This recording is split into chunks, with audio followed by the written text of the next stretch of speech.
अदालत के बाहर मिट्टी से भरा हुआ फर्श था और जिस पर बैठने वाले वो तेज दिमाग इंसाफ की कुर्सी पर बैठने वाले अक्सर वो नहीं देख पाते हैं जो कि उनके कदमों में बैठने वाले देख लेते हैं।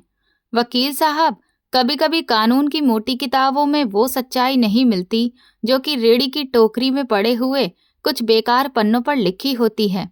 हाँ, सच्चाई का फैसला सिर्फ दलीलों से नहीं होता, बल्कि उसे नज़र से भी होता है जो कि झूठ के पर्दे के पीछे छुपे हुए सच को भी पहचान ले। ये बात हवा में गूंजी तो नहीं थी, मगर उसकी दहाड़ आने वाले वक्त में पूरी अदालत या फिर उसकी दीवारों को हिलाने वाली थी। गर्म दोपहर का सूरज अदालत की पुरानी बिल्डिंग पर अपनी पूरी ताकत के साथ चमक रहा था। काले रंग का कोट पहने हुए सैकड़ों लोग फाइलों का बोझ उठाए यहाँ से वहां भाग रहे थे। कहीं पर किसी माँ के रोने की आवाज गूंज रही थी तो कहीं पर किसी बूढ़े इंसान की आंखों में नाउमीदी थी। ये खेल यहाँ पर हर दिन ही खेला जा रहा था। इस भीड़ में एक बहुत ही महंगी गाड़ी आकर रुकी, जिससे एक बहुत रौबदार शख्सियत वाला आदमी उतरा। उसके उतरते ही आसपास खड़े हुए जूनियर वकीलों ने तुरंत रास्ता छोड़ दिया और उसकी रिस्पेक्ट में सिर झुका लिया। ये शहर के सबसे बड़े वकील एडवोकेट रंजीत अरोड़ा थे। उनके चेहरे पर हमेशा की तरह जीत का जश्न था, मगर आज उनकी आंखों के कोने में छुपी हुई हल्की सी नमी भी थी, जिसे वो अपने चश्मे के पीछे छुपाने की कोशिश कर रहे थे। वो तेज कदमों से अपने चैम्बर की तरफ बढ़े, जहां उनकी किस्मत का एक बहुत बड़ा इम्तिहान उनका इंतजार कर रहा था। मेरा नाम मुकुल है। मैं इस अदालत की दीवारों से इतना ही जाना पहचाना हूँ जितना यहाँ का कोई सीनियर जज, पर फर्क सिर्फ इतना है कि वे कुर्सी पर बैठकर फैसला करते हैं और मैं झुककर उनके पैरों के नीचे से कचरा उठाता हूँ। मेरी उम्र 22 साल है।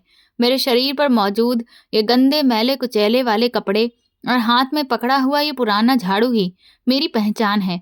यहाँ सब लोग मुझे सिर्फ सफाई वाला कहते हैं। कोई भी नहीं जानता कि इस खामोश से चेहरे और झुकी हुई आंखों के पीछे क्या तूफान छुपा हुआ है। मैं हर दिन यहाँ आता हूँ और अदालत के बरामदों से लेकर बड़े बड़े वकीलों के चैम्बर तक साफ करता हूँ। ये मेरा पेशा है और शायद फिलहाल मेरी मजबूरी भी। मैं बोलता कम हूँ और सुनता ज्यादा हूँ।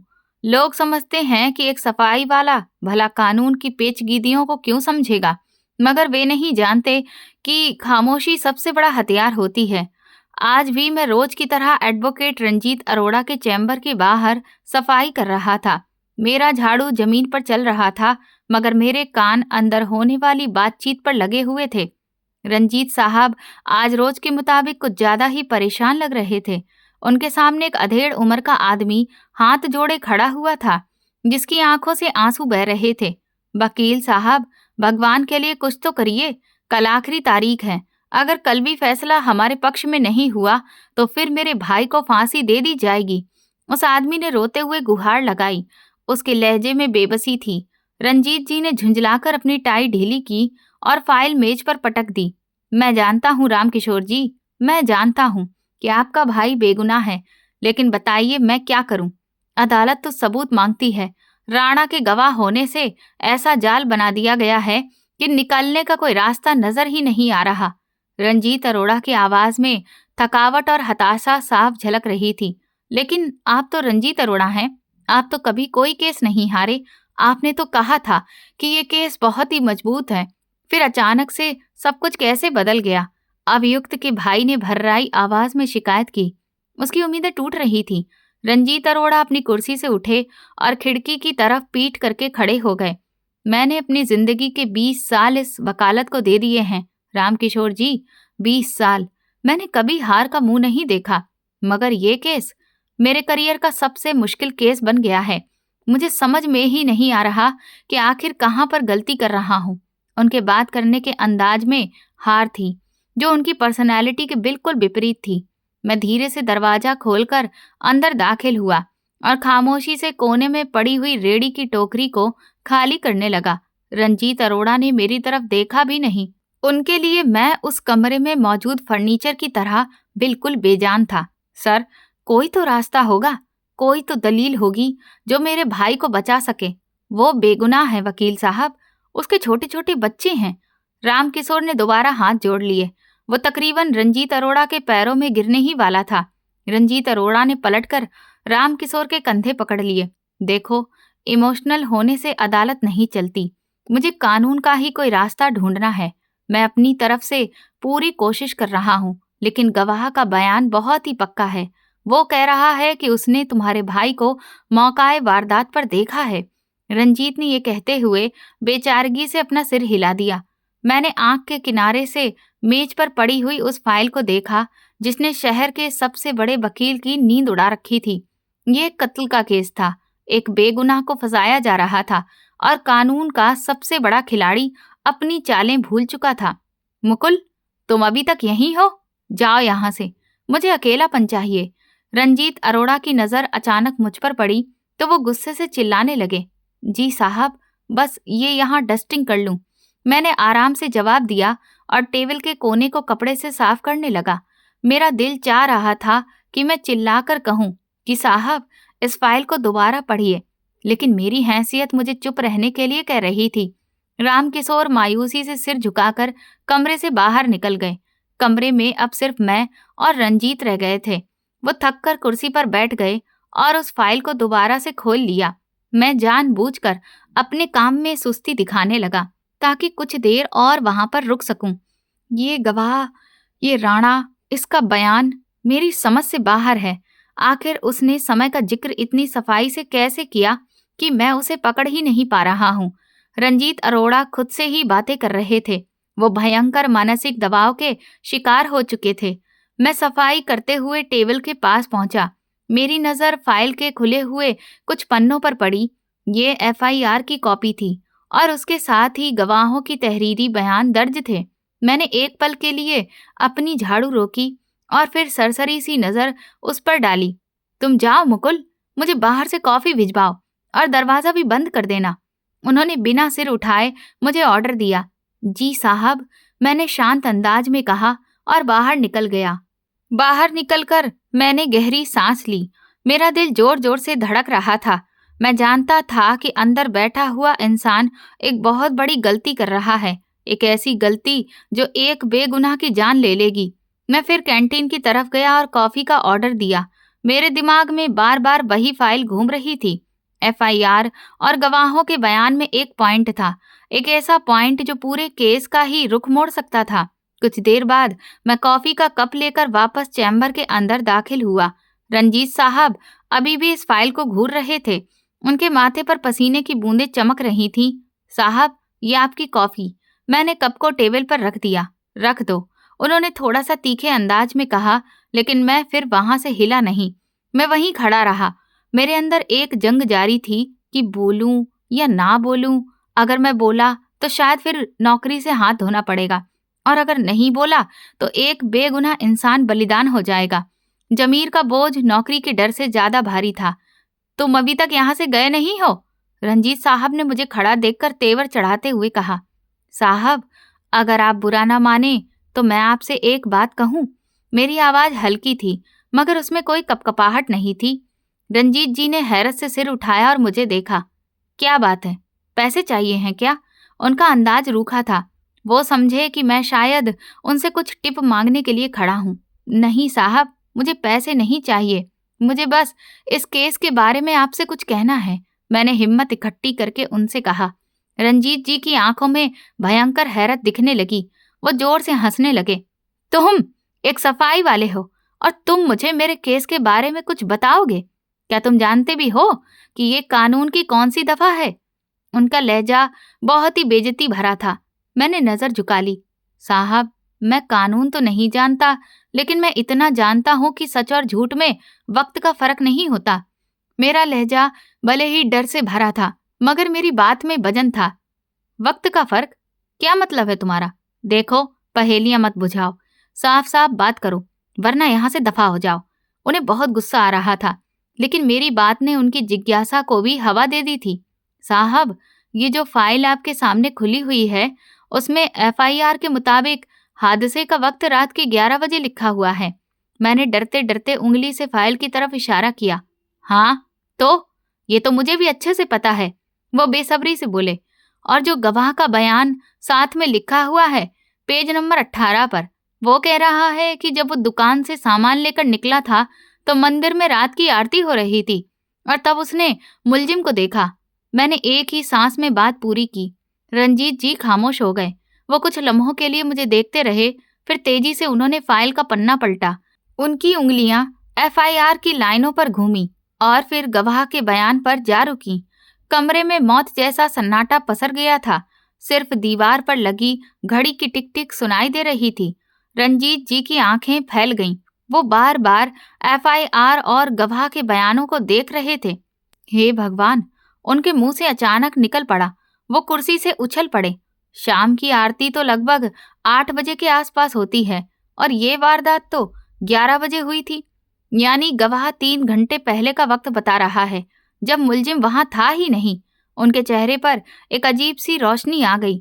वो जो अंधेरे में इधर उधर हाथ पैर मार रहे थे, अचानक उन्हें एक उम्मीद की किरण मिल गई थी।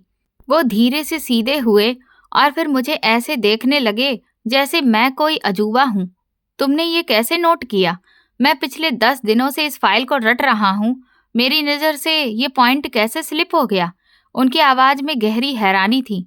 साहब, कभी कभी जब हम चीजों को बहुत करीब से देखते हैं तो वे धुंधली हो जाती हैं।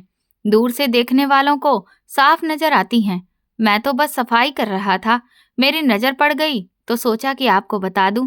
मैंने सादगी से अपने कंधे उचकाए और फिर उठने लगा। रुको मुकुल। रंजीत साहब अपनी मेज के पास से घूमकर मेरी तरफ कदम बढ़ाने लगे। उनका व्यवहार बिल्कुल बदल चुका था। तुम सिर्फ एक सफाई वाले नहीं लगते। तुम्हारा बात करने का अंदाज और ये जरूरी पॉइंट नोट करना किसी आम अनपढ़ आदमी का काम नहीं है। सच बताओ, तुम आखिर हो कौन? उन्होंने मेरी आंखों में झांकते हुए पूछा। मैं घबरा गया। मुझे अपनी हकीकत छुपानी थी। मैं अभी अपने अतीत को कुरेदना नहीं चाहता था। साहब, मैं एक गरीब आदमी हूँ। बस थोड़ा बहुत पढ़ना लिखना जानता हूँ। अखबार पढ़ लेता हूँ। इसीलिए ये भी पढ़ लिया। मैंने बात को टालने की कोशिश की। थोड़ा बहुत पढ़ना लिखना और कानूनी दस्तावेज में इतनी बारीक पॉइंट पकड़ लेना? नहीं, तुम मुझसे झूठ बोल रहे हो। उनके वकील वाले दिमाग ने तेजी से काम करना शुरू कर दिया था। वो समझ गए थे कि दाल में जरूर कुछ काला है। साहब, मुझे जाने दीजिए। मेरा काम अभी बाकी है। अगर सुपरवाइजर ने देख लिया तो मुझे डांट पड़ेगी। मैंने नजर चुराई और दरवाजे की तरफ कदम बढ़ा दिए। रंजीत जी ने मुझे रोका नहीं। वो गहरी सोच में डूबे हुए मुझे जाते हुए देखते रहे। मैं जानता था कि मैं आज उनके दिमाग में एक सवाल, एक निशान छोड़ गया था। अगले दिन अदालत का नजारा ही कुछ और था। रंजीत अरोड़ा शेर की तरह दहाड़ रहे थे। कल की परेशानी और हार के हाव भाव उनके चेहरे से ऐसे गायब थे जैसे कभी थे ही नहीं। मैं अदालत के कमरे के आखिरी कोने में खड़ा हुआ सब कुछ देख रहा था। योर ऑनर, विक्टिम का गवाह सरासर झूठ बोल रहा है और मैं ये साबित करूंगा कि वारदात के वक्त मेरे क्लाइंट वहां पर मौजूद ही नहीं थे। रंजीत अरोड़ा ने गरजदार आवाज में कहा। जज साहब ने अपने चश्मे को ठीक करते हुए पूछा, रंजीत जी, आप ये बात कैसे साबित करेंगे? सर, गवाह के अपने बयान के मुताबिक उसने मुलजिम को रात की आरती के वक्त देखा था, जबकि एफआईआर के मुताबिक वारदात रात को 11 बजे की है और इन 3 घंटों का फर्क साबित करता है कि गवाह मौके पर मौजूद ही नहीं था, बल्कि ये एक मनगढ़ंत कहानी है। रंजीत साहब ने अपना ट्रम्प कार्ड फेंक दिया था। अदालत में सन्नाटा पसर गया। सरकारी वकील के चेहरे की तो रंगत ही उड़ गई थी। जज साहब ने फाइल को बहुत ही गहराई से मुआयना किया। गवाह कटघरे में खड़ा हुआ पसीने से भीग चुका था।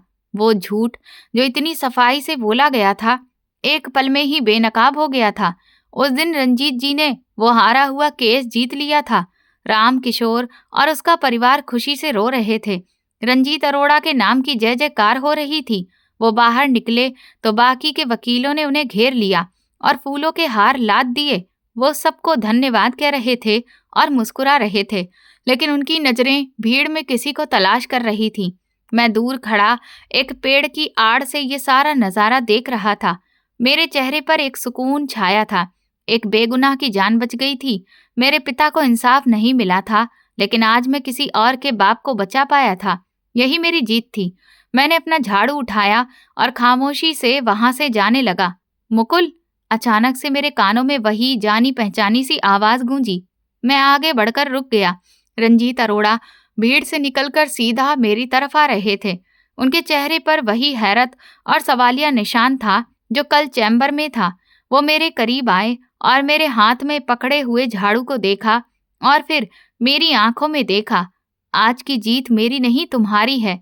अगर तुम कल मुझे वो बात न बताते तो आज मैं शर्मिंदगी से मुंह छुपाकर बैठा होता। उन्होंने सबके सामने तेज आवाज में कहा। आसपास खड़े साथी वकील हैरान होकर मुझे देखने लगे। वो समझ नहीं पा रहे थे कि शहर का सबसे बड़ा वकील एक छोटे से सफाई वाले से ऐसी बातें क्यों कर रहा है। साहब, मैं तो बस अपना काम कर रहा था, मैंने झेंपते हुए कहा। नहीं, तुम सिर्फ काम नहीं कर रहे थे, तुमने वो किया है जो बड़े बड़े कानूनी एक्सपर्ट भी नहीं कर सकते। मेरे साथ तुम चैम्बर में आओ, मुझे तुमसे कुछ जरूरी बात करनी है। उनके अंदाज में ऑर्डर नहीं, रिक्वेस्ट थी। मैं मना करना चाहता था, मगर उनकी आंखों में कुछ ऐसा था कि मैं ज्यादा मना नहीं कर सका। मैं खामोशी से उनके पीछे चल दिया। मुझे नहीं पता था कि ये कदम मेरी जिंदगी का रुख बदलने वाला है। चैम्बर में पहुंचकर उन्होंने सबको बाहर निकाल दिया और फिर दरवाजा बंद कर दिया। वो अपनी कुर्सी पर बैठने की जगह मेरे सामने टेबल के किनारे पर बैठ गए। अब बताओ मुकुल, सच सच बताओ, एक सफाई वाला इतना होशियार कैसे हो सकता है? तुमने कहा था कि तुम अखबार पढ़ लेते हो, लेकिन कानून की समझ और उसकी बारीकियां अखबारों में नहीं सिखाई जाती। तुम्हारी आंखों में एक समझदारी है जो छुपाए नहीं छुपती। तुमने कानून कहाँ से सीखा है? उन्होंने सीधा सवाल दागा। मैं चुप रहा। कमरे में तनाव बढ़ने लगा था। बोलो मुकुल, आज तुम्हें बोलना ही पड़ेगा। क्या तुम किसी वकील के क्लर्क रहे हो या तुमने कभी कानून की किताबें पढ़ी हैं? उन्होंने जोर दिया। मैंने गहरी सांस ली। मुझे लगा कि अब और ज्यादा छुपाना मुमकिन नहीं है। मैंने अपना सिर उठाया और उनकी आंखों में देखा। जी साहब, मैंने पढ़ा है, मैंने कानून पढ़ा है। मेरी आवाज में अजीब सा दर्द गूंज रहा था। रंजीत अरोड़ा चौंक गए। कहाँ पर और कितना पढ़ा है? लॉ कॉलेज के फर्स्ट ईयर में मैंने टॉप किया था। मैं शहर के बेहतरीन लॉ कॉलेज का स्टूडेंट रहा था, मैंने तीखी मुस्कुराहट के साथ कहा। रंजीत अरोड़ा अपनी जगह से खड़े हो गए। उनके चेहरे पर एक भयानक झटका साफ दिख रहा था। तो फिर तुम यहाँ झाड़ू क्यों लगा रहे हो? तुम तो एक बेहतरीन वकील बन सकते थे। तुमने अपनी पढ़ाई क्यों छोड़ दी? आखिर क्या हुआ था? सवालों की बौछार उन्होंने मुझ पर एक साथ कर दी थी। क्यों छोड़ी? ये एक बहुत ही लंबी कहानी है साहब। एक ऐसी कहानी जिसमें खून भी है और आंसू भी, जिसमें नाइंसाफी का डेरा है और भूख की आग भी।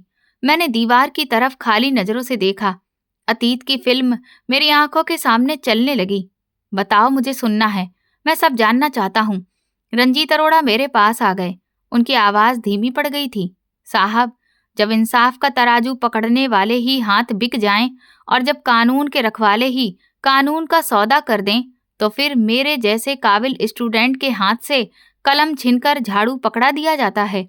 मेरे पिता भी वकील थे साहब, बहुत बड़े वकील। मेरा गला ये कहते कहते रुंध गया। रंजीत अरोड़ा एकदम पत्थर हो गए। तुम्हारे पापा वकील थे? कौन? आखिर उनका नाम क्या था? उनकी आवाज लड़खड़ा रही थी। शायद उन्हें किसी अनहोनी का एहसास हो रहा था। मैं एक पल के लिए रुका। क्या मुझे नाम बता देना चाहिए? क्या अब वक्त आ गया है? नहीं, अभी नहीं। अभी मैं अपना पूरा सच नहीं बता सकता। साहब, नाम जानकर आखिर क्या करेंगे? वो तो अब इस दुनिया में नहीं है। बस इतना जान लीजिए कि एक झूठे मुकदमे ने मेरा सब कुछ छीन लिया। मेरी फीस के पैसे उनकी दवाओं पर लग गए और किताबें रद्दी में बिक गईं, और आज मैं यहाँ आपके सामने खड़ा हूँ, कानून का स्टूडेंट नहीं बल्कि एक सफाई वाला। मैंने बात गोल कर दी। मैं अभी उन्हें ये नहीं बता सकता था कि मेरे बाप का नाम एडवोकेट दीपक त्रिपाठी था। रंजीत अरोड़ा की आंखों में नमी तैरने लगी। वो जज्बाती हो गए थे। उन्होंने आगे बढ़कर मेरे कंधे पर हाथ रखा। मुझे अफसोस है मुकुल, मुझे बहुत अफसोस है। मैं नहीं जानता था कि इस सिस्टम ने एक और हीरा बर्बाद कर दिया, लेकिन आज तुमने साबित कर दिया कि काबिलियत जगह और प्रोफेशन की मोहताज नहीं होती है। अचानक दरवाजा जोर से खुला और एक आदमी खांसता हुआ अंदर आया। सर, सर, गजब हो गया है। वो रंजीत अरोड़ा का जूनियर असिस्टेंट था। क्या हुआ? क्यों शोर मचा रहे हो? रंजीत जी ने नाराजगी से पूछा। वो जो केस हमने पिछले महीने जमीन विवाद में जीता था, विरोधी पक्ष ने उच्च न्यायालय में अपील दायर कर दी है। वो सांस लेने के लिए रुका और फिर बोला, और वे लोग कह रहे हैं कि हमारे पास जाली कागजात थे और सर, उन्होंने आप पर मिसकंडक्ट का इल्जाम भी लगाया है। रंजीत अरोड़ा के चेहरे का रंग उड़ गया। ये उनकी छवि पर पहला हमला था। क्या बकवास कर रहे हो? मेरे 20 साल के करियर में आज तक किसी ने भी उंगली नहीं उठाई। वो गुस्से से चिल्लाए। कह रहे हैं कि उनके पास सबूत है और वे पुरानी फाइलें भी खुलवा रहे हैं। असिस्टेंट ने डरते हुए बताया। मैं खामोशी से खड़ा सब कुछ सुन रहा था। कुदरत का खेल शुरू हो चुका था। रंजीत अरोड़ा, जो आज अपनी जीत का जश्न मना रहे थे, अगले ही लम्हे एक नई पहेली में फंस गए थे। साहब, मैं अब चलता हूँ। मैंने अपना झाड़ू उठाया। रंजीत जी ने मुझे सुना ही नहीं। वो परेशानी में अपना सिर पकड़कर बैठ गए थे। मैं चैम्बर से बाहर निकल आया। बाहर शाम का अंधेरा फैल रहा था। मैंने आसमान की तरफ देखा। कहानी अभी शुरू हुई है। अभी तो बहुत सारे राजों से पर्दा उठना बाकी है। मैंने खुद से ये बात कही और फिर भीड़ में खो गया। एडवोकेट रंजीत अरोड़ा के चैम्बर में टेंशन का माहौल था। जहां कुछ देर पहले जीत का जश्न था, वहां अब खौफ और बेयकीनी का साया था। सर, परेशान न होइए, ये विरोधी पार्टी की चाल है। हम उन्हें देख लेंगे। उनके जूनियर असिस्टेंट ने तसल्ली देने की कोशिश की, लेकिन उसकी आवाज में घबराहट साफ झलक रही थी। देख लेंगे? क्या देख लेंगे अजय? रंजीत अरोड़ा ने एक झटके से फाइलें और मेज पर हाथ मारा। उनका चेहरा गुस्से से लाल हो रहा था। वे हाई कोर्ट जा रहे हैं। वे कह रहे हैं कि जिस जमीन के केस में हम जीते हैं, उसके कागजात जाली थे। अगर ये बात साबित हो गई तो मेरा लाइसेंस रद्द हो जाएगा। 20 साल की कमाई हुई इज्जत मिट्टी में मिल जाएगी। लेकिन सर, कागजात तो हमें क्लाइंट ने दिए थे। हमें क्या मालूम कि वे असली हैं या नकली? अजय ने अपनी सफाई पेश की। अदालत ये सब नहीं सुनती अजय। अदालत सबूत मानती है। और अब वे कह रहे हैं कि मेरे संज्ञान में था कि वे कागजात जाली हैं। कोई मेरे अपने ऑफिस से ही मेरे खिलाफ साजिश कर रहा है। रंजीत अरोड़ा ने शक भरी नजर से कमरे में मौजूद अपने स्टाफ को देखा। सभी ने नजरें झुका लीं। मैं कोने में खड़ा खामोशी से फर्श पर पोछा लगा रहा था। मेरा काम खत्म हो चुका था, लेकिन मैं जानबूझकर आलस दिखा रहा था। ये तमाशा देखना जरूरी था। कुदरत का इंसाफ कितना अजीब होता है। कल तक रंजीत अपनी होशियारी पर इतराते थे और आज वही समझदारी डर में बदल चुकी थी। चलो जाओ यहाँ से, सब लोग, मुझे अकेला छोड़ दो। रंजीत जी ने झुंझलाकर सबको जाने का इशारा किया। स्टाफ फौरन कमरे से निकल गया। मैं भी अपनी बाल्टी उठाकर दरवाजे की तरफ बढ़ा। रुको मुकुल, रंजीत जी की आवाज ने मेरे कदम रोक दिए। मैं पलटा। वो अपनी मेज पर सिर झुकाए बैठे थे। जी साहब, तुम्हें क्या लगता है? क्या मैं एक बेईमान वकील हूँ? उन्होंने सिर उठाया। उनकी आंखों में एक अजीब सी बेबसी थी। वो मुझसे, एक सफाई वाले से, अपने चरित्र की गवाही मांग रहे थे। साहब, मैं तो एक जाहिल आदमी हूँ। मुझे क्या पता ईमान और बेईमानी क्या होती है। मैं तो बस इतना जानता हूँ कि कचरा कालीन के नीचे छुपाने से कमरा साफ नहीं हो जाता। बदबू कभी ना कभी तो उठ ही जाती है। मैंने सपाट लहजे में जवाब दिया। रंजीत अरोड़ा ने मुझे घूर कर देखा। तुम्हारी बातों में बहुत चुभन है लड़के। तुम कुछ जानते हो? अगर जानते हो तो बताओ। इस वक्त मुझे तुम्हारी सलाह की जरूरत है।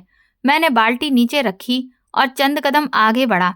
साहब, वो जमीन का केस जो आप जीते थे, उसमें विरोधी पार्टी का वकील कौन था? एडवोकेट हरिवंश। वो हैरानी से बोले। एडवोकेट हरिवंश का मुंशी कल रिकॉर्ड रूम में क्लर्क से कुछ पुरानी फाइलों के बारे में पूछ रहा था। मैं वहां पर सफाई कर रहा था। मैंने उसे हंसते हुए और कहते सुना था कि इस बार रंजीत अरोड़ा को ऐसे फंसाएंगे कि वो याद रखेगा। मैंने इस राज से पर्दा उठा दिया। क्या तुमने मुझे पहले क्यों नहीं बताया? रंजीत अरोड़ा कुर्सी से उठकर खड़े हो गए। मैं क्यों बताता साहब? मैं तो एक सफाई वाला हूँ। मेरी बात पर भला कौन भरोसा करता? और फिर वकीलों की लड़ाई में हम गरीबों का क्या काम? मैंने कंधे उचका दिए। मुकुल, ये वक्त ताना मारने का नहीं है। बताओ, तुमने और क्या सुना है? ये मेरी जिंदगी और मौत का सवाल है। वो लगभग गिड़गिड़ा रहे थे। उन्होंने स्टाम्प पेपर की तारीख का जिक्र किया था। वे कह रहे थे कि कागजात पर जो तारीख है, उस दिन तो कचहरी में हड़ताल थी और कोई स्टाम्प वाला बैठा ही नहीं था। अगर हड़ताल वाले दिन का स्टाम्प पेपर निकला तो साफ जाहिर है कि वो बैक डेट में खरीदा गया, यानी कि जाली है। मैंने वो बात बता दी। जो साजिश की बुनियाद थी। रंजीत अरोड़ा के मुंह से एक आवाज निकली। वो धम्म से कुर्सी पर गिर गए। हे भगवान, मैंने ये तो चेक ही नहीं किया। जिस दिन का वो एग्रीमेंट है उस दिन वाकई वकीलों की हड़ताल थी। अगर ये बात अदालत में साबित हो गई तो मैं तो गया काम से। कमरे में सन्नाटा पसर गया। रंजीत अरोड़ा की आंखों में हार के बादल साफ दिख रहे थे। सब जानते हैं कि हड़ताल वाले दिन कचहरी बंद होती है, लेकिन पिछले दरवाजे से कुछ स्टाम्प वाले बैठते हैं। ये बात तो सभी जानते हैं ना? मैंने धीरे से कहा। हाँ, लेकिन इसका सबूत कैसे मिलेगा? वे स्टाम्प वाले कभी नहीं मानेंगे कि उन्होंने हड़ताल वाले दिन ब्लैक में पेपर बेचा था। वे क्यों अपनी गर्दन फंसाएंगे? रंजीत अरोड़ा मायूसी से बोले। लेकिन साहब, कानून कागज मांगता है। हाँ, पर सच्चाई कभी कभी कागजों से बाहर होती है। उस दिन हड़ताल जरूर थी, लेकिन कचहरी के सीसीटीवी कैमरे तो बंद नहीं थे ना? मैंने एक और इशारा किया। रंजीत अरोड़ा चौंक गए। उनकी आंखों में चमक लौट आई। सीसीटीवी कैमरे?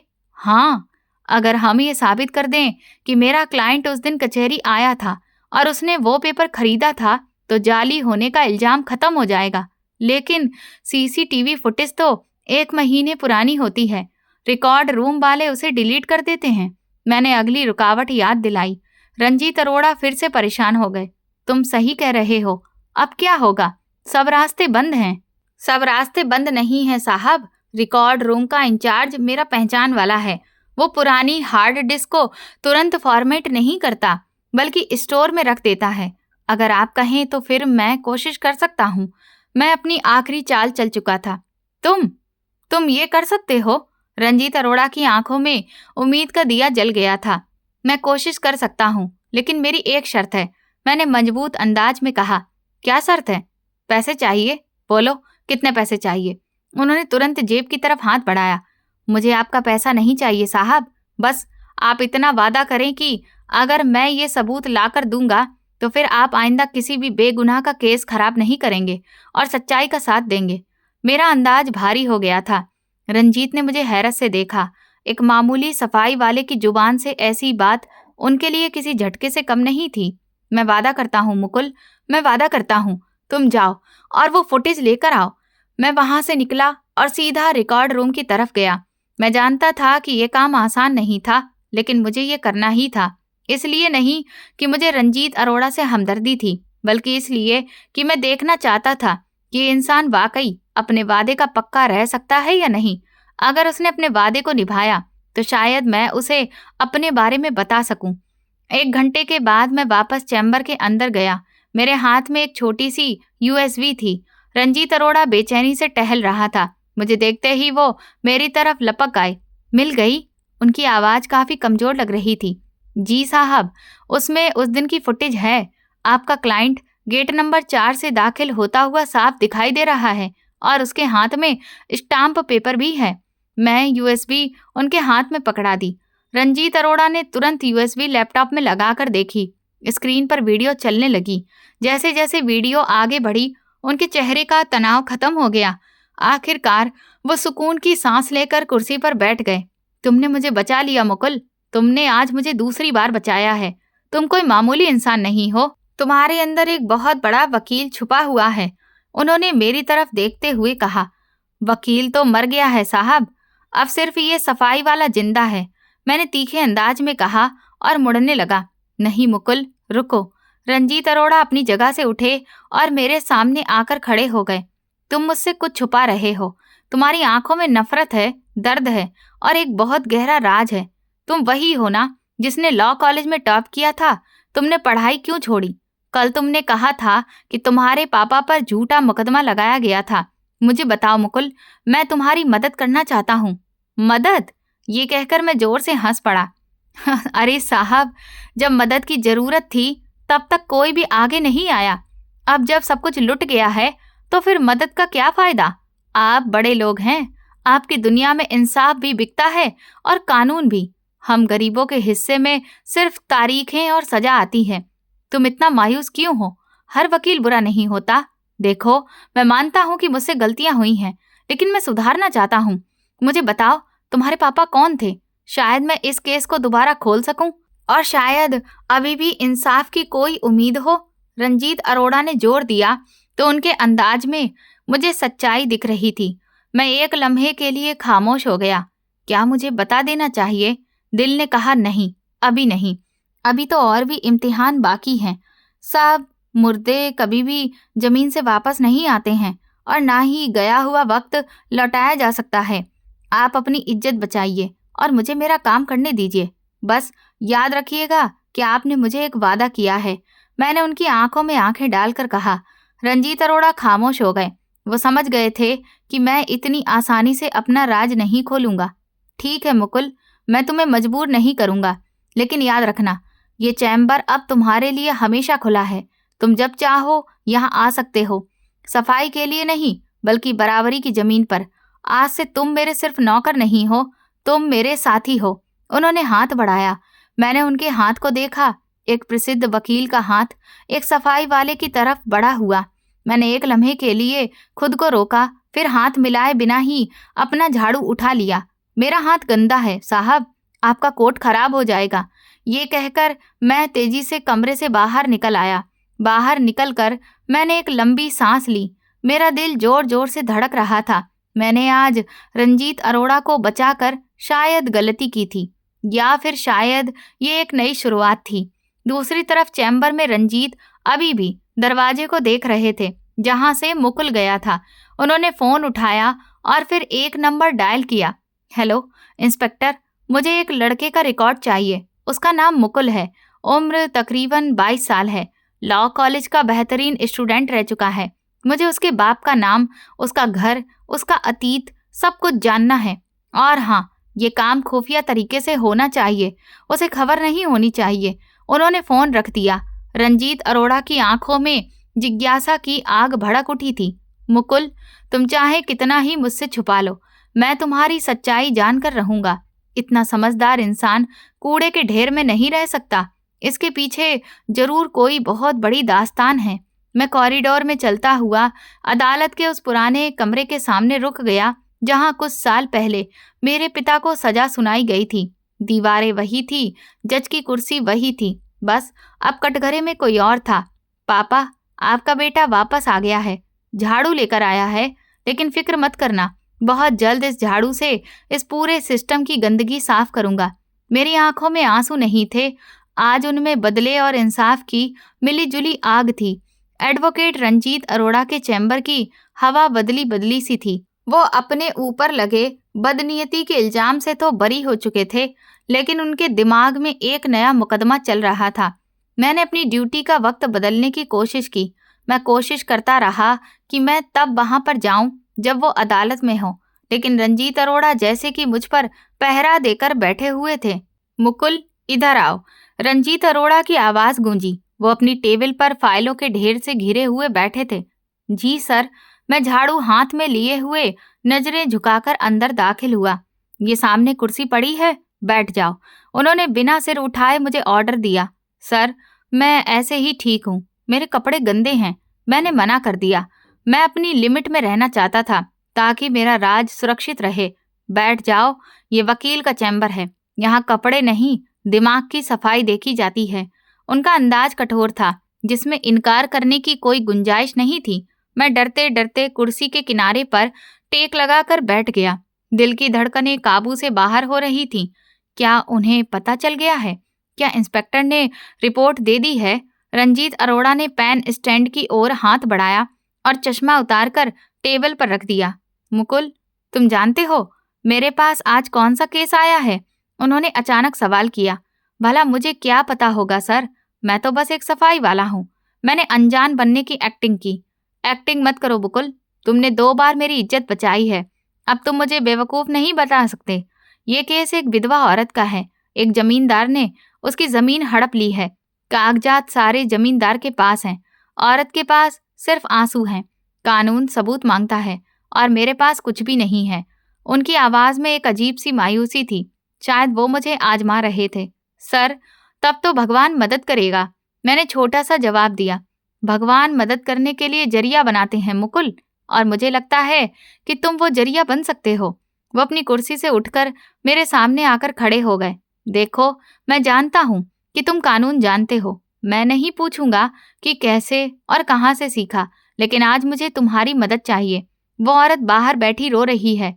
उसकी बेटी की शादी है और सर से छत छीनी जा रही है। क्या तुम्हारा ज़मीर गवारा करेगा कि हम लोग हार जाएं? मेरे अंदर एक युद्ध छिड़ गया। एक तरफ मेरा फैसला था कि इस जालिम सिस्टम का हिस्सा नहीं बनूंगा, और दूसरी तरफ उस बेबस औरत के आंसू थे जो दीवार के पार से मुझे महसूस हो रहे थे। मेरे बाप के साथ भी तो यही हुआ था। ताकतवर ने सब कुछ छीन लिया था और कानून तमाशा देखता रहा था। सर, कानून अंधा होता है। मेरे मुंह से तीखे अंदाज में ये बात निकली। हाँ, कानून अंधा होता है, लेकिन वकील तो नहीं होता ना। अगर तुम कुछ जानते हो तो फिर बता दो। ये तुम्हारी नौकरी का सवाल नहीं है, इंसानियत का सवाल है। उन्होंने वो फाइल मेरी गोद में रख दी। मेरे हाथ कांपने लगे। उस फाइल का एहसास मेरे लिए जाना पहचाना भी था और तकलीफ देने वाला भी। मैंने फाइल खोली। वही पुरानी तहरीर, वही दफाएं, वही हेरा फेरी। जमींदार ने पावर ऑफ अटर्नी का गलत इस्तेमाल किया था। मैंने गहरी सांस ली। मुझसे रहा नहीं गया। नॉलेज खुशबू की तरह होती है जो छुपाए नहीं छुपती। सर, मुख्तारनामा तो आम था, लेकिन उसकी शर्त नंबर 4 पर नजर तो डालिए। मैंने कागज पर उंगली रख दी। मेरी आवाज खुद ब खुद बदल गई थी। अब मैं सफाई का काम करने वाला मुकुल नहीं था। अब मैं कानून की भाषा में बात कर रहा था। रंजीत अरोड़ा ने तुरंत झुककर देखा। शर्त नंबर 4? हाँ सर, इसमें साफ लिखा है कि जायदाद बेचने का हक शर्तों के साथ है। कैसी शर्त? असल मालिक की लिखित इजाजत के बिना कोई भी खरीद फरोख्त नहीं हो सकती है। मैं बोलता चला गया। जमींदार ने जमीन बेची नहीं है, उसने उसे अपने नाम पर ट्रांसफर करवा लिया है। कानून के हिसाब से कोई भी एजेंट खुद को मालिक की जायदाद गिफ्ट में या ट्रांसफर नहीं कर सकता जब तक साफ साफ इजाजत ना हो। इंडियन कॉन्ट्रैक्ट एक्ट की धारा 215 देखिए। ऐसे में ये ट्रांसफर शुरू से ही रद्द माना जाएगा। मेरे लहजे में वो भरोसा था जो सालों की मेहनत से आता है। मैं ये भूल ही गया था कि मैं कहाँ बैठा हूँ। मुझे बस अपनी दलीलें दिख रही थी। रंजीत अरोड़ा मुझे ऐसे देख रहे थे जैसे उन्होंने कोई अजूबा देख लिया हो। उनकी आंखों में तारीफ और हैरानी दोनों साफ झलक रही थी। सेक्शन 215? कमाल कर दिया तुमने मुकुल। ये बात तो बड़े बड़े हाई कोर्ट के वकीलों के दिमाग से भी निकल जाती है। अचानक मुझे होश आया। मैंने झट से फाइल बंद कर दी। नहीं सर, वो तो मैंने कहीं अखबार में पढ़ लिया था। ऐसे ही कोई मामला था। मैंने बात संभालने की नाकाम कोशिश की। रंजीत अरोड़ा मुस्कुराए, एक लंबी मुस्कुराहट। हाँ हाँ, जरूर, अखबार में पढ़ा होगा।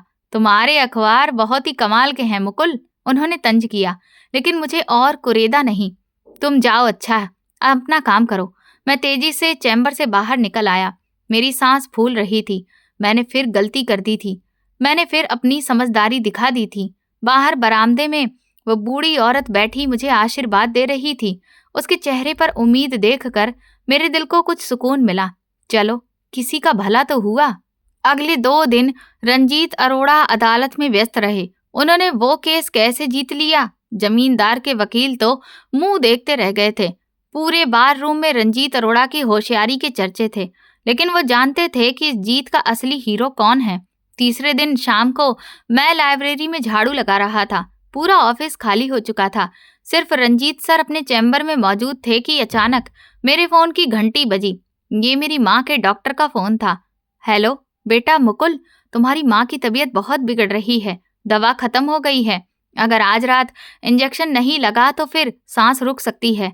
डॉक्टर की बात ने मेरे पैरों तले जमीन खिसका दी। डॉक्टर साहब, मैं पैसों का इंतजाम करता हूँ, बस कुछ देर के लिए रुक जाइए, मैं गिड़गिड़ाते हुए बोला और फोन बंद कर दिया। मेरी जेब खाली थी। तनख्वाह मिलने में अभी 10 दिन बाकी थे। अब मैं क्या करूं? आखिर किससे मांगूं? उधार देने वाला भी कोई नहीं था।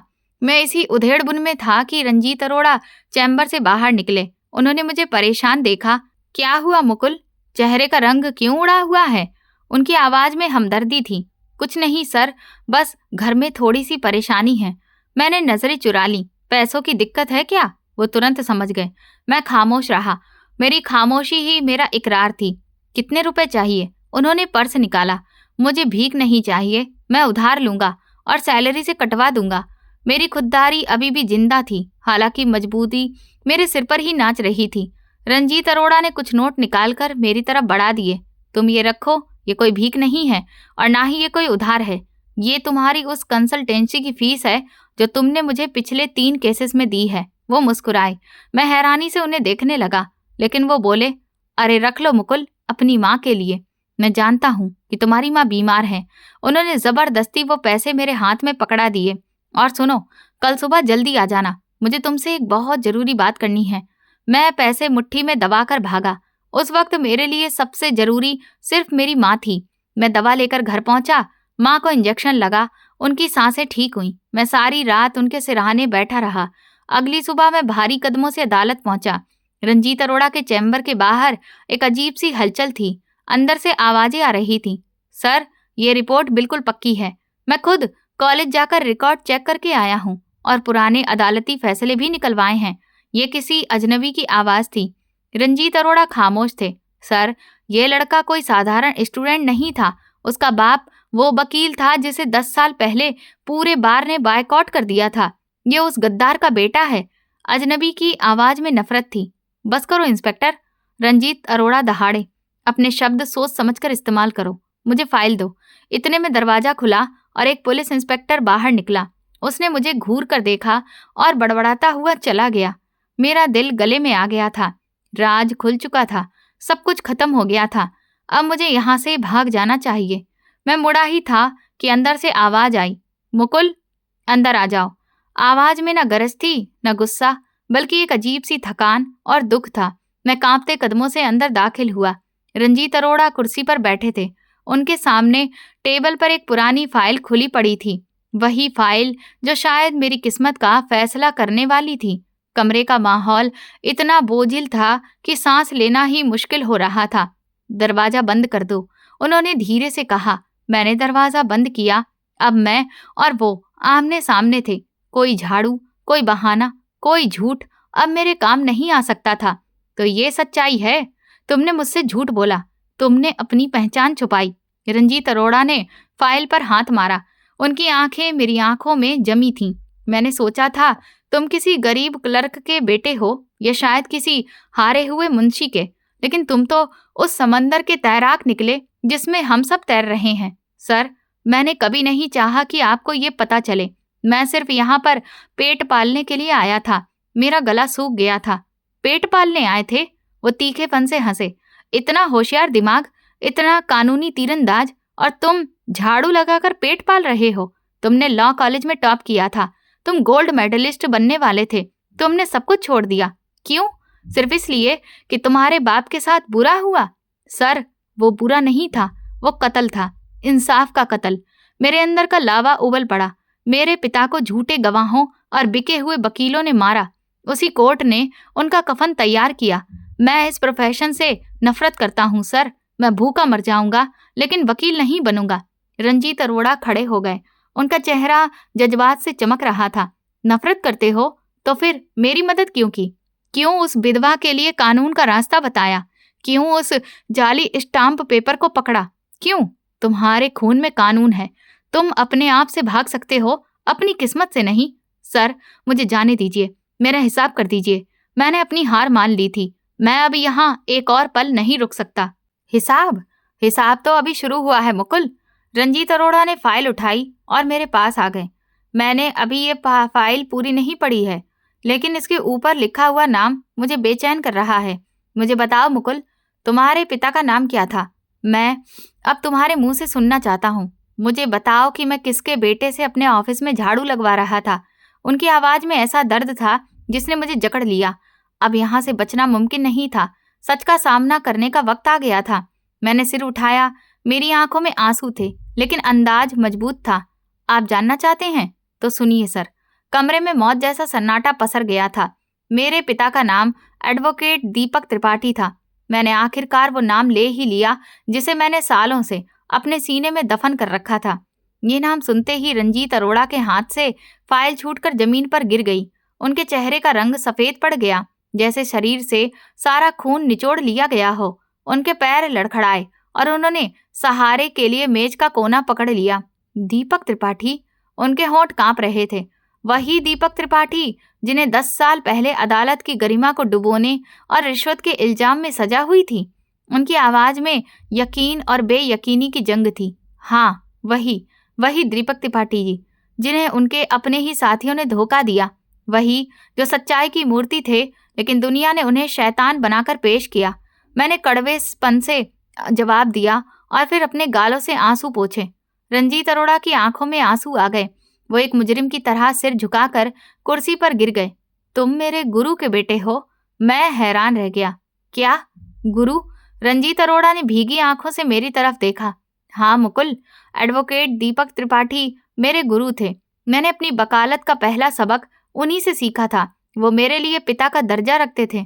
अगर वो आपके गुरु थे तो जब उन पर मुश्किल वक्त आया तब आप कहाँ थे? जब पूरी दुनिया उन पर थूक रही थी तब आपने उनका साथ क्यों नहीं दिया? मेरा अंदाज शिकायतों से भर गया था।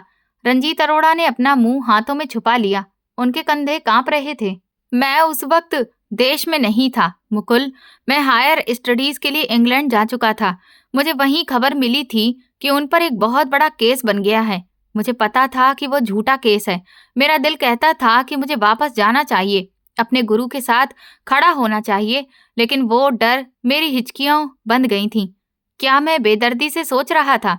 हाँ, मैं स्वार्थी हो गया था। मुझे अपनी डिग्री बहुत प्यारी थी। मुझे लगा कि अगर मैं वापस गया तो मेरा करियर खत्म हो जाएगा। मैं डर गया था। मैंने सोचा कोई और उनकी मदद कर देगा, लेकिन मैं नहीं जानता था कि मेरा ये स्वार्थ मेरे गुरु को ले डूबेगा। जब मैं वापस आया तो बहुत देर हो चुकी थी। उन्हें सजा हो चुकी थी और वो जेल पहुंच चुके थे। रंजीत अरोड़ा फूट फूट कर रो पड़े। मैं पत्थर बना खड़ा रहा। तो यह आदमी मेरे बाप का स्टूडेंट था और इसकी कायरता भी मेरे बाप की बर्बादी का एक कारण थी। मुकुल, मुझे माफ कर दो। रंजीत अरोड़ा ने अचानक अपनी जगह से उठे और मुझे अपने गले लगा लिया। मैंने उन्हें खुद से दूर नहीं किया, लेकिन मेरे हाथ अभी भी सीधे ही बने रहे। मैं गुनहगार हूँ, तुम्हारे बाप का भी और तुम्हारा भी। मैं सोच भी नहीं सकता था कि मेरे गुरु का बेटा मेरे ऑफिस में झाड़ू लगा रहा है। झाड़ू लगाना मेरी मजबूरी थी साहब। मैंने उन्हें खुद से अलग करते हुए कहा। पापा को सजा हुई तो हमारा सब कुछ नीलाम हो गया। माँ सदमे से अपना मानसिक संतुलन खो बैठी। मैं लॉ कॉलेज का फर्स्ट ईयर टॉपर था, लेकिन दूसरे साल की फीस के लिए मेरे पास पैसे ही नहीं थे। किताबें बेचकर रोटी खरीदी, हर जगह काम मांगा, लेकिन गद्दार वकील का बेटा कहकर दुत्कार दिया गया। आखिर यहाँ पहचान बदलकर सफाई का काम मिला ताकि अपनी माँ को जिंदा रख सकूं। रंजीत अरोड़ा ने मेरे दोनों हाथ पकड़ लिए। अब नहीं मुकुल, अब तुम सफाई नहीं करोगे। अब तुम वो करोगे जो तुम्हारे पापा चाहते थे। तुम अपनी पढ़ाई पूरी करोगे। ये मेरा तुमसे वादा है और ये एहसान नहीं, मेरा फर्ज है। मैंने झटके से हाथ छुड़ा लिया। नहीं, मुझे इस अदालत से नफरत है। मैं यहाँ सिर्फ रोटी के लिए आता हूँ। मैं वकील नहीं बनूंगा। ये काला कोट सांप का मुंह है जिसने मेरे पिता को भी निगल लिया। मुझे आपकी मदद नहीं चाहिए। मैं नफरत से चिल्लाया और दरवाजे की तरफ भागा। रुक जाओ मुकुल। रंजीत अरोड़ा की आवाज में ऐसी गूंज थी कि मेरे कदम जम गए। तुम्हें नफरत है ना इस सिस्टम से? तो फिर भाग क्यों रहे हो? क्या तुम नहीं चाहते कि तुम अपने माथे से वो कलंक मिटा सको जो उनके दुश्मनों ने तुम्हारे बाप के माथे पर लगा दिया था? ये बात मेरे दिल में तीर की तरह घुस गई थी। मैं पलटा। भगवान शायद मुझे वो सब दिखाना चाहता था जो मैं अपनी नजरों से देख नहीं सका। शायद भगवान ने तुम्हें यहाँ इसीलिए भेजा है ताकि मैं अपना पश्चाताप कर सकूं। क्या तुम अपने बाप को इंसाफ नहीं दिलवाना चाहते? एक अच्छे वकील बनो मुकुल और दुनिया को बताओ कि दीपक त्रिपाठी बेगुनाह थे। मैं तुम्हारा साथ दूंगा आखिरी सांस तक। रंजीत अरोड़ा की आंखों में दृढ़ निश्चय था। मैंने सोचा कि क्या मैं सारी जिंदगी सिर्फ नफरत करता रहूंगा या कुछ करके भी दिखाऊंगा। पापा की आत्मा मुझे पुकार रही थी। मैंने इस बात पर सिर हिला दिया। उस दिन झाड़ू मेरे हाथ से छूट गया और कलम ने उसकी जगह ले ली। उसे 3 साल गुजर चुके थे। अदालत का कमरा खचाखच भरा हुआ था। आज उस अदालत में तारीख दोहराई जा रही थी। कटघरे में कोई मुलजिम नहीं था, बल्कि एक फाइल थी, एडवोकेट दीपक त्रिपाठी की फाइल। अदालत में एक नौजवान वकील खड़ा था, काला कोट, सफेद शर्ट और आंखों में वही चमक जो कभी दीपक त्रिपाठी की आंखों में हुआ करती थी। वो नौजवान मैं था, एडवोकेट मुकुल त्रिपाठी। मेरे पीछे कुर्सी पर बैठे थे मेरे गुरु advocate Ranjit Arora. Your honour, सबूतों और गवाहों की जांच पड़ताल से ये साबित हो चुका है कि मेरे क्लाइंट स्वर्गीय दीपक त्रिपाठी पर लगाए गए सारे इल्जाम बेबुनियाद और झूठे थे। वो साजिश जो 10 साल पहले रची गई थी, आज उसके सभी किरदार बेनकाब हो चुके हैं। मेरी आवाज पूरे कोर्ट रूम में गूंज रही थी। जज ने फैसला लिखना शुरू किया। कमरे में सन्नाटा था। मेरे दिल की धड़कनें तेज थीं, लेकिन हाथ कांप नहीं रहे थे। ये अदालत तमाम सबूतों की रोशनी में इस नतीजे पर पहुंची है कि स्वर्गीय एडवोकेट दीपक त्रिपाठी बेगुनाह थे। अदालत उनके पद और वरिष्ठता को ध्यान में रखते हुए आदेश पारित करती है तथा उनके परिवार से राज्य स्तर पर क्षमा याचना का आवेदन प्रस्तुत किया जाता है। जज ने हथौड़ा मेज पर मारा। उस एक आवाज ने मेरी जिंदगी का रुख मोड़ दिया। हॉल तालियों से गूंज उठा। मेरे पापा पर लगा हुआ कलंक धुल चुका था। मैंने आसमान की तरफ देखा और मुस्कुरा दिया। पापा, आप जीत गए। मैं मुड़ा तो देखा कि रंजीत अरोड़ा खड़े होकर रो रहे थे। उनके कंधों से जैसे भारी बोझ उतर गया था। मैं तेज कदमों से उनकी तरफ बढ़ा। उन्होंने बाहें फैला दी, लेकिन मैं उनके गले नहीं लगा। मैं नीचे झुका और उनके पैर छू लिए। ये आपकी वजह से मुमकिन हुआ है गुरुजी। रंजीत अरोड़ा ने मुझे उठाया और जोर से गले लगा लिया। नहीं बेटा, ये तुम्हारी वजह से हुआ है। आज मेरे गुरु की आत्मा खुश होगी। अदालत के कमरे में जीत का माहौल था। लोग मुझे बधाइयां दे रहे थे। एक पत्रकार ने आगे बढ़कर माइक मेरे सामने किया। एडवोकेट मुकुल त्रिपाठी, आपने इतने कम वक्त में इतना मुश्किल केस कैसे जीत लिया? आपकी कामयाबी का राज क्या है? मैं मुस्कुराया और उस पुराने कोने की तरफ देखा जहां कभी मैं झाड़ू रखा करता था। मेरी कामयाबी का राज? मैंने रंजीत अरोड़ा की तरफ देखा, जो गर्व से मुझे देख रहे थे। मुझे ये बात समझ आ चुकी है कि इंसाफ सिर्फ कानून की किताबों में नहीं होता। इंसाफ झाड़ू से भी सीखा जा सकता है। बस देखने वाली आंख और सच्चाई का जज्बा होना चाहिए। मैंने सफाई करते हुए गंदगी को पहचानना सीखा और आज वकालत करते हुए उस गंदगी को साफ कर रहा हूँ। मेरे और मेरे गुरु का मिशन अब सिर्फ एक है कि कोई और दीपक त्रिपाठी बेगुनाह मारा ना जाए। उस दिन अदालत की दीवारों ने गवाही दी कि सफाई करने वाले एक लड़के ने कानून की दुनिया में सच्चाई की नई मिसाल कायम कर दी थी। सच है, काबिलियत को कैद किया जा सकता है, लेकिन उसे कुचला नहीं जा सकता। तो दोस्तों, अगर आपको हमारी ये कहानी पसंद आई हो तो प्लीज कमेंट करके जरूर बताइएगा। वीडियो को लाइक करें, हाइप दें और ज्यादा से ज्यादा शेयर करें। चैनल पर नए हैं तो सब्सक्राइब करें और नोटिफिकेशन बेल दबाएं ताकि अगली अपडेट सबसे पहले आपको मिले। ये कहानी केवल शिक्षा और मनोरंजन के उद्देश्य से बनाई गई है, जो पूरी तरह काल्पनिक है। इसमें वर्णित पात्र, घटनाएं और स्थान वास्तविक जीवन से कोई संबंध नहीं रखते। किसी भी व्यक्ति, समाज या वर्ग की भावनाओं को ठेस पहुंचाने का उद्देश्य नहीं है। धन्यवाद।